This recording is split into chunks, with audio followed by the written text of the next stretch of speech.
You're listening to Australia's #1 tech podcast. Every week, join hosts Brad and Jason here on the Tech Webcast. Download our iPhone app, follow us on Twitter at Tech Webcast, and visit us online at techwebcast.info. Here are your hosts, Brad and Jason. Well, hello, everybody. Welcome to episode 195 of Tech Webcast podcast, recorded on Saturday, the 18th of February, 2012. Tech Webcast is recorded every Saturday and rebroadcast on Aussie Tech Heads on Thursday nights at 7 p.m. I am not Jason. I am Brian Booher, filling in for Jason, but I do have Brad and Steve and our special guest, Sarah Hill, today. How you all doing? Again? Doing great. Doing great. I'm doing better. How you doing, Nice. Brad and Brian and Sarah, of course? Yeah, absolutely. Good to be here. Brad, where are you? Well. Okay, I think Brad mentioned he might. I'll tell you what, we'll just go ahead and get started. Now, I did some background research on you, Sarah, and I think you said you started out in radio, right? In the 90s? Yeah, I started out in radio at an NPR affiliate, actually in Springfield, Missouri. I covered the city beat and got into television, then went to the University of Missouri and studied journalism there and graduated, went to Jefferson City, Missouri, worked there for a little bit, and came to KOMU in about 2000. And now, of course, you're working with KOMU in Missouri, Channel 8, and one of the most interesting things I've noticed is you're incorporating Google Plus Hangouts with the newscast, and which is I think you're like the first one to do that. How'd you get started in doing that? Essentially, it started back in July. My social media ninja, as I call it, Jen Reeves, sent me an invite to Google Plus. Said you might want to check this out. It's a new social networking platform. And at the time, we were planning an interactive newscast. And I thought, oh, this might be interesting, a new little toy. So I decided that it might be kind of cool to open up a laptop on our news set and invite viewers to come into our Hangout, see behind the scenes of the news, and talk with us during the show. I just did a public post. I said, hey, would anybody find this fascinating? And the world flooded in our laptop. And by the world, I do mean people from every single country. They were on there with us, a local television station out on a cattle farm in the middle of Missouri, and they were talking with us in real time during the newscast. So how many people you got in your circle now? I heard it was like 5,000 or more or something like that. Or yeah, I haven't looked lately. It's like 550,000. Wow. Last time let's I check looked. it right now. Yeah, but it's a There great you way to are. connect. Google Plus Hangouts are really a great way for businesses to connect with people, for news stations to connect with their audience. Newscasters have always done Facebook posts or tweets during the newscast with viewers and that text-based engagement. But what Google Plus Hangouts provide is the ability to have face-to-face contact with the people who are viewing your broadcast. And it's kind of like taking your live stream here that's going on your website, and essentially all of those people who are typing in on a text, the ability to bring them up right next to you and have them pull up a chair on your cyber couch and say, hello, this is what we do. This is TV. And it kind of peels back that mysterious curtain of journalism and lets people peer inside. Well, yeah, I think, because you get that interactivity. Now, I don't know if you have time to really look at the chat room while you're doing the show, but do you do occasionally and mention that on air, or I'm guessing you don't usually have much time, but... Well, yeah, we do actually. We have a live chat that happens on our website at komu.com, and we have a streaming newscast page. And so during the show, I'm chatting on that streaming newscast page with viewers who are either not able to get in the Hangout because it's full or they don't have a webcam. They can live chat with us during the show. So we have a bunch of different things that we're doing the show. In addition to doing the TV portion of the newscast, we're also chatting with our co-host. Ours was the first newscast co-hosted by a live cyber couch via Hangout. And we not only talk with people behind the scenes of the news, but we bring them on the news to be a part of the show and to share what they think is news in their world. So that's essentially how that works. Okay. We display Hangout in a 50-inch touchscreen monitor, and so during the broadcast, that's how we're able to bring it in. The monitor is actually made by AccuWeather, and when they came in to train me, I think the guy thought I was nuts because he says, "Oh, so how long have you been, a meteorologist?" And I said, "I'm not a meteorologist. I'm just a news person." He goes, "Okay, well, do you want to load your weather maps on here?" And I said, "What? I don't have any weather maps. I'm using it to display a Hangout." And of course, they had never heard. They're like, "What's a Hangout?" So I had to show them. And, we haven't ever used it for any weather maps. It's an AccuWeather touchscreen, but it sure is pretty handy to display the Hangout in. And then we're able to select those different thumbnails to bring on the air. How about you, Brian? It sounds like you got some questions for her there. I was just going to say that as of right now, I'm looking at her Google Plus page. She has 602,487 people that have her in circles. Is that all? No, just kidding. That's a lot. Well, it's increased over by about 100 since she's been talking. Oh, really? Wow. Well, and that's and part of that also is the Google has a suggested users list. So when you sign up for Google Plus, they suggest users. So since I'm on that list, my numbers are inflated. Then somebody else might be. So. But I will say it is really fun to be able to get in on these Hangouts because, for one thing, we get to see you guys in the background, you do your news broadcast and then you send it off to somebody else, and then you come by, you chat with us and stuff, and that's something I really would like to see for us to have here in Cincinnati and stuff. Mm-hmm. And that's the thing that we hear from guests all over when they join. They say, "Wow, I wish my local news anchor would do that." And really, you get better stories as far as journalists goes. You have a deeper connection. I mean, it's great to chat with avatars on other social networking sites, but when you have the ability to connect with someone face to face in a Hangout and learn about the baby that they have on their lap, or that picture that they painted in the background, or the cat that's on their shoulder. I mean, all of those are opportunities to connect face to face. And it's really kind of a campfire or a kitchen table, if you will, that you're inviting people in to gather around it and have a group conversation about the day's news. And essentially people don't just want the information. Go ahead. I was just going to say they don't just want the information. They want forums in which to talk about the day's news, not just consume the news. Because I can almost see this as being, kind of, if something happens and you guys don't have a reporter on site, you get on Google Hangouts and, say someone's on their cell phone and they're broadcasting the event right there, I can see that type of thing. Yeah, mobile reporting. Matter of fact, we are using that. We use that now. We had, for instance, we're using it as a satellite truck, if you will.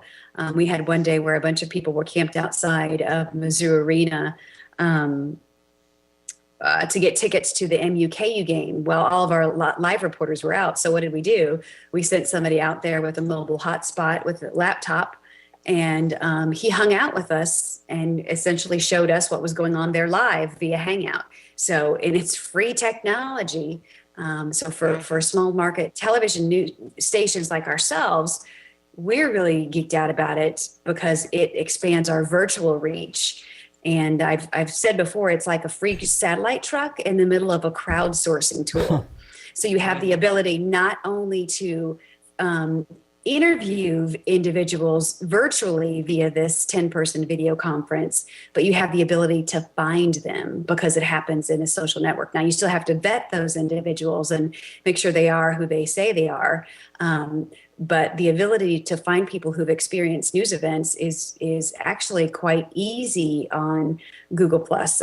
We've interviewed people in the aftermath of the Penn State riots, in the aftermath of the Oslo bombings. For instance, during the Penn State riots, you might have been following some of the live tweeting that was going on after the Penn State riots, and we were on there telling people, guys, it's fine to live tweet, but you have this technology now where you can live hang. So, you know, I've opened up a Hangout. Join our Hangout and show us what you're seeing. None of this text-based, you know, sending a picture here or a video there. You know, join and you show us in mass and have a group conversation about some of the different things you're seeing. We had Joplin, Missouri in our backyard not too long ago. 160 people died, a bad tornado. You know, it took us a while to get helicopters. Helicopter was sent in order to get video, but had we had Hangout technology back then in May, we would have been able to say, okay, viewers, we have opened a Hangout. Join our Hangout from your phone or whatever, and show us your backyards. Show us the damage and let us communicate that emergency information. And let's have a group conversation about that. And we're using that technology now. Weather reports, you know, we've had some snowstorms. We've had our viewers turn their cameras outside their windows and show us how much snow they've received. So opportunities like that are really exciting as far as journalism goes, when you can bring people on with you live in mass. Mm-hmm. Yeah, I also wanted to add that Sarah anchors the 4 p.m. newscast, and she also has segments, I think, Your View and Sarah Stories, which I've actually watched on YouTube and a few other places. And I know you also did some things outside the country, I think, documentaries in Guatemala and some other countries. Can you tell us about that? Yeah, and actually it's our 11 a.m. newscast. It's not 4 p.m. anymore. It's 11 a.m. That's our interactive newscast where we actually co-host the show with a live Google Plus Hangout. We've been to Guatemala, and we've did some stories about how people have to crawl on the ground because they have no other source of mobility. We've been to Sri Lanka and Indonesia, and we covered the aftermath of the tsunami, which was very eye-opening. And then we also went to Vietnam as well and did another documentary about the people who have to crawl. So I enjoy, I guess, doing different kind of feature stories. Yeah. In that stories that come via word of mouth, essentially, instead of a press release or, you know, some official telling you. I like the ones that when they say there's this guy, you know, my ears instantly perk up because I know that's something you wouldn't get in a press release. Now, your other like segments, like Sarah's Stories, that's, I guess, the local news stories locally, and it's kind of like human interest type stories with that. Mm-hmm. Yeah, all human interest type stories. If it is devoid of conflict and controversy, then that's my beat. Oh, okay. You don't like controversy, then you're like, stay away, right? I'm just joking. Oh, there's controversy is there. You know, there is definitely a place for watchdogs. Obviously, it's very important in journalism. It just my beat is more of the feature. Yeah, that's true. Angle. Okay, now I know we got to kind of let Sarah go. She's got to leave here very shortly. Thanks for stopping by, and hopefully we can get you on the show again because without any internet problems, hopefully, because I know we probably missed a lot of things. So thanks, Sarah. No worries. I appreciate the opportunity, and it's great to connect with your listeners, and I would hope that they would connect on Google Plus as well. And who knows, maybe perhaps in the future we'll see them and see all of you in a Google Plus Hangout. Oh yeah, that's true. You can go to a Google Hangout during your live news broadcast. Yeah, if you want to, you right. can put It's that at 11 a.m. Central. 11 a.m. Central. And if you want to, you can leave some links in there, or I'll try to put the links in maybe later today or during the show if I can. Okay. Now, sure, absolutely. I'll put them in right now. Okay, excellent. I know that spread this out, you know, where I live in Cincinnati, because, you know, we don't have that type of stuff. And, like, you know, the closest thing that we come with our reporters is Facebook and Twitter, and it's like, and the website, but there's no real interaction with the people. And this Google Hangout stuff is great. This is why I love Google Plus. And now, Brian, I think we want you to cover the news too for this episode of the Tech Webcast. And can you tell us what's going out there as far as the news? Oh, sure. Well, as for big news, is Tech Webcast has hit 300 likes on Facebook. So and hopefully it's slowly climbing and stuff. So if you haven't liked it yet, like it now, because they want to get more and more. And the other big thing is that they're on TiVo too. So you can find Tech Webcast on TiVo as well. So that's pretty exciting. As for the news, mostly a lot of Apple stuff. Mountain Lion OS X 10.8 was released to developers today. Some of the stuff includes messages, iCloud, Game Center, Notification Center, notes that you typically find on the iOS, and the new thing called Gatekeeper, which is essentially antivirus, because they are acknowledging that, as more and more people buy Macs, the risk of malware is going to increase. So, the other big thing is that though Android has been doing this, Apple has finally acknowledged that they will now require their app developers to explicitly tell what type of permissions, mainly dealing with user data in light of the Path incident of them taking all your contacts and storing it on their servers and stuff. And let's see, Apple also started to responded to the criticism of how their Chinese workers at Foxconn are being treated and stuff, and so they've hired a third-party company to do inspections. So hopefully, we can get those, get everything straightened out with that. Other than that, there is the slight risk that Apple may have a difficulty getting iPads being exported out of China due to a trademark infringement that a lot of people or that one company in China is facing. Apparently they own the iPad, and and they want to block all the import or exports of the iPads that'll be sent around the world. So we'll have to wait to see what happens with that. Other than that, that's pretty much the big stuff. The big stories. There's been a lot of Apple stories come out lately. Yesterday, yeah. Yeah. I would say one last thing is, the Sunday, The Simpsons airs their 500th episode. Oh, wow. That's a lot of episodes, actually.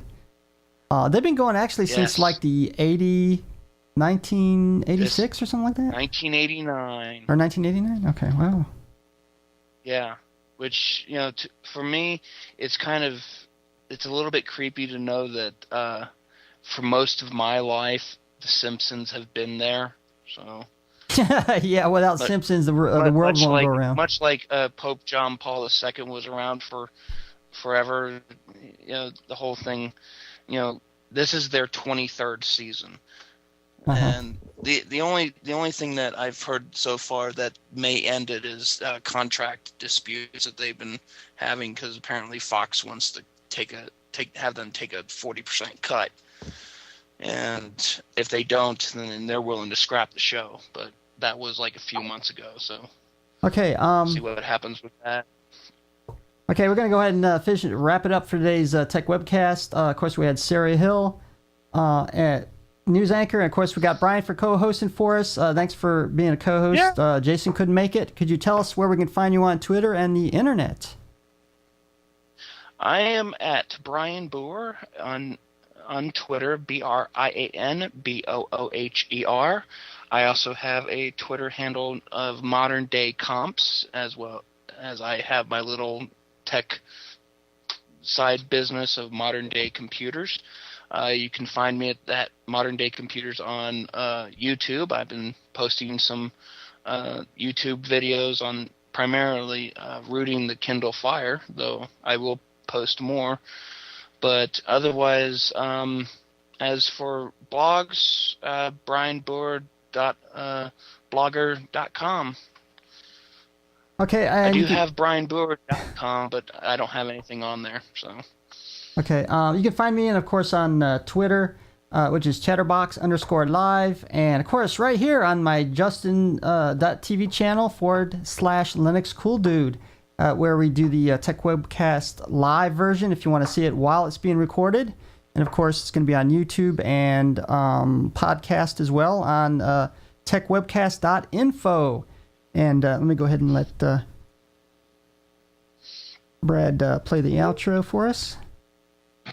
Hi, Glenn from Aussie Tech Heads. Join Will, Eric, and myself as we bring you the latest, most up-to-date, important tech news that affects you from Australia and the world. Weekly podcast available each Friday through iTunes. Watch the live stream recording of the show at live.thesecrethub.com each Thursday night, 7:30 p.m. or GMT plus 10. Call in live via Skype or chat in our lounge. However you get us, just make sure you do. Listen or visit our website for more information, www.aussietechhead.com.au. Aussie Tech Heads, Australia's longest-running tech news podcast. Thanks for listening. Be sure to check out Tech Webcast on blip.tv and subscribe to our podcast on iTunes to make sure you always have the latest episode at your fingertips.